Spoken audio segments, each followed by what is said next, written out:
Hello दोस्तों। और आज वीडियो बनाने का मकसद ये है कि बीटा एयरफोर्स सूर्य मंदिर को गेट बंद है, तो आप लोग दूर दूर से आ रहे हैं और हमारे पास कॉल भी आया था।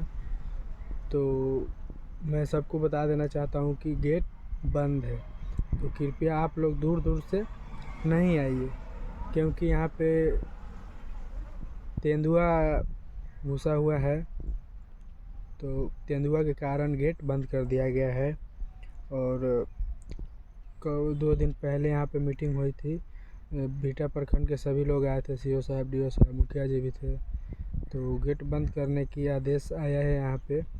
तो आप लोग कृपया दूर दूर से मत आइए, क्योंकि बात आती है रिस्क का, तो रिस्क लेने के लिए कोई तैयार नहीं है। तो इसीलिए दिक्कत हम लोग का भी है, और काफ़ी लोग बहुत दूर दूर से यहाँ पे आते हैं, काफ़ी भीड़ भी होती है। इसके कारण मतलब किसी ने अफवाह फैला दिया तेंदुआ तेंदुआ, तो भगदड़ मच जाएगी। तो इसके कारण गेट को और बंद कर दिया गया है। और हकीकत में इसमें तेंदुआ है। फॉरेस्ट गार्ड बहुत दिनों से उसकी मतलब पकड़ने का कोशिश कर रहा है, लेकिन वो पकड़ा नहीं रहा है।